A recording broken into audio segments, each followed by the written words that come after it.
Hello friends, જય અંબે, જય માતાજી. કેમ છો બધા? મજામાં? સ્વાગત છે તમારું મારી રસોઈની ચેનલમાં. આજે આપણે ચણાના લોટથી અને જુવારથી મસ્ત પૂરી બનાવીશું. છોકરાઓને ટિફિનમાં આપો, તમારે ક્યાંય જવું હોય લઈ જાઓ તો મેં લીધી છે પોણો વાટકી જેટલું બેસન, ચણાનો લોટ ઝીણો ઘરે દળાયેલો અને જુવારનો લોટ લીધો છે અડધી વાટકી જેટલો. હવે આપણે અંદર રૂટિન મસાલા એડ કરીશું. 1 ચમચી જેટલું મરચું લીધું છે, 1 ચમચી જેટલું મીઠું લીધું છે, હળદર લીધી છે અડધી ચમચી જેટલી, 1 ચમચી જેટલું ધાણા જીરું છે. હવે સારા એવા તલ એડ કરીશું, 1 થી 1.5 ચમચી જેટલા મોટી ભરીને. ટેસ્ટ અનુસાર આપણે અજમો એડ કરીશું. 1 ચમચી ભરી અને ચીલી ફ્લેક્સ એડ કરીશું અને એડ કરીશું કસ્તુરી મેથી. એનો ટેસ્ટ બહુ જ મસ્ત લાગે છે. આપણે ભજીયા બનાવીએ તો બી ચણાના લોટમાં કેટલા મસ્ત લાગતા હોય છે. તો મેં લીધી છે કસ્તુરી મેથી 1 ચમચી જેટલી ભરી. બરાબર, એમાં લઈશું 1.5 ચમચી જેટલું તેલ. આમાં બહુ મોયણની જરૂર નથી પડતી ફ્રેન્ડ. હવે આને એક મસ્ત લોટ બાંધી લઈશું, નહીં બહુ ઢીલો નહીં બહુ કડક. લોટ બંધાઈ ગયો છે. હવે એને 5 મિનિટનો રેસ્ટ આપી દઈશું. તો ચલો ફ્રેન્ડ, મેં લોટ લઈ લીધો છે. કિચન એકદમ ક્લીન છે મારું, તો હું નીચે જ વણી લઈશ. 2 લોયા કરી લઈશું એના અને એક મસ્ત મોટી રોટલી વણી લઈશું. પછી એમાંથી ગોળ ગોળ કટિંગ કરી લઈશું. આ રીતે એને પહેલાં મસળી અને સ્મૂથ લોયો બનાવી લઈશું. લીસો તો તમને વણતા બી ફાવે અને રિઝલ્ટ બી સારું મળે છે. એવું લાગે કે ક્યાંયથી ફાટે છે તો એને સરખું કરતું જવાનું.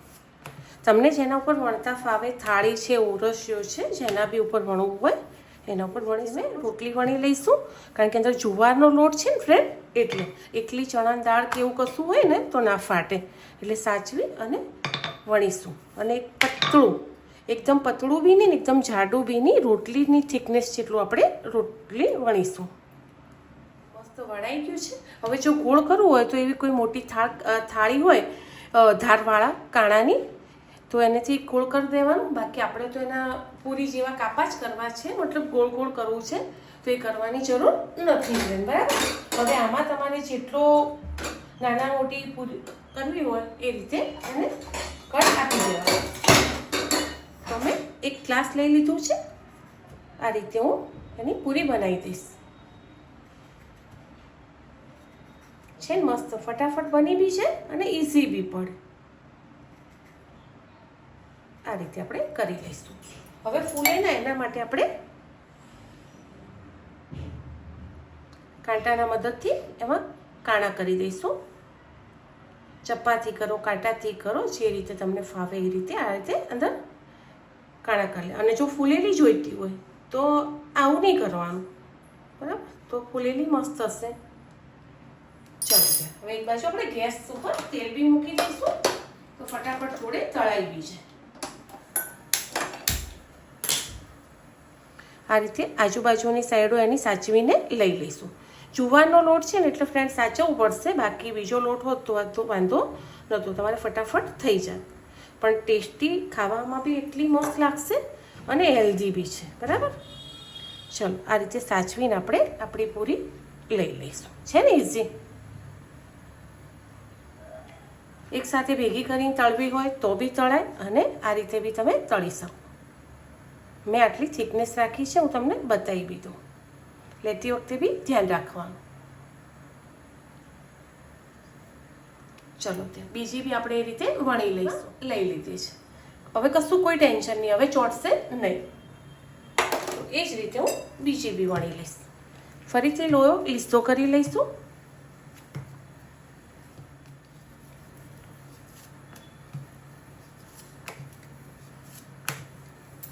વણો તમે, અને મોટી જેટલી કરવી હોય ને એટલી થશે.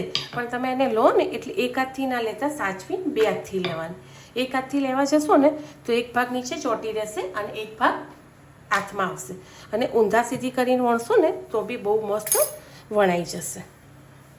ચલો, તો વણાઈ ગઈ છે. જો મેં કીધું ને વેલણને બી ચોંટી જશે, એટલે બહુ સાચવીને તમારે એને વણવાની છે. બાકી ટેસ્ટમાં તો તમને બહુ જ મજા આવશે આ પૂરી ખાવાની. અને જેટલી ખાવી એટલી ખાઈ શકો. આમાં કંઈ માપ રાખવાની જરૂર ફ્રેન્ડ નહીં પડે, કારણ કે આમાં તેલ બી બહુ જ નહીં ભરાતું, ઓછું જ ભરાય છે. ઓકે, હવે એને આપણે સાચવી રહી અને એને ઉઠલાઈ લઈશું છે ને. હા, થઈ ગયું. હવે આપણે એના ગ્લાસથી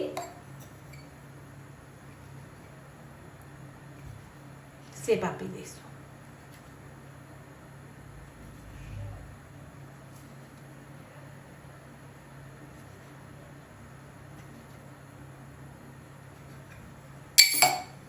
ફરીથી આપણે એમાં કાણા પાડ લઈશું અને બાજુમાં તેલ આવી ગયું છે. તો તેલ આવે ને ત્યાં સુધી ગેસ ફૂલ રાખવાનો અને જ્યારે તમે પૂરી એડ કરો ને ત્યારે ગેસ એકદમ ધીમો કરી દેવાનો. તો ધીમા તાપે તળાઈને કડક થશે. બરાબર, બતાવી દઉં હું તમને.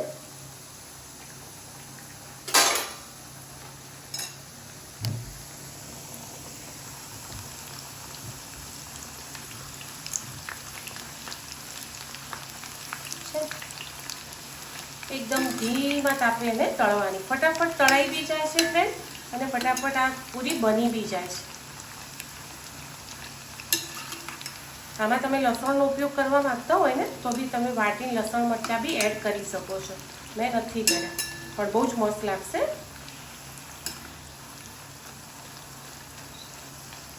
મારે ચા જોડે ખાવા માટે કરવી છે ને એટલે મેં નથી કર્યા. તમારે ચટણી જોડે કે જે ખાવી હોય કે બહાર જતા હોય લઈ જવી હોય ને તો ચોક્કસથી લસણ મરચાં અંદર એડ કરજો. જો કેટલી મસ્ત તળાઈ બી છે અને બાજુમાં આપણે બીજી વણીને તૈયાર બી કરી દીધી છે. એકદમ ધીમા તાપે જ તળવાની છે. આમાં બિલકુલ ઓઇલ નહીં ભરાય. તેલ તમને લાગશે જ નહીં. બહાર કાઢ્યા કે એવું લાગશે કે તમે એને બેક કરી છે.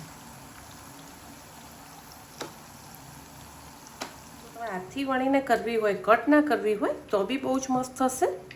આ રીતે મિની. ચલો ફ્રેન્ડ, તળાઈ ગઈ છે મસ્ત જુવારની અને ચણાના લોટની મેથીવાળી પૂરી. આ રીતે આપણે બીજી બધી બનાવી લઈશું. ચલો તો મળીએ આગળના નવા બ્લોગમાં. તમને તોડીને બી બતાવી દઉં કે કેટલી કડક અને મસ્ત થાય છે. પણ ઠરવા દઈએ પહેલાં. જો ફ્રેન્ડ, તમને લાગશે નહીં કે તમે એને તળી છે. એકદમ ડ્રાય છે ને, બિલકુલ ડ્રાય લાગશે તમને. આ તમારા હાથ તેલવાળો છે એટલે. બાકી જો છે ક્યાંય તેલ. બહુ જ મસ્ત બને છે. ટ્રાય ચોક્કસથી કરજો અને ટેસ્ટમાં બી બહુ જ મસ્ત છે. ફ્રેન્ડ, મળીએ આગળના નવા બ્લોગમાં. થઈ ગઈ છે મારી મસ્ત ટેસ્ટી પૂરી. બાય.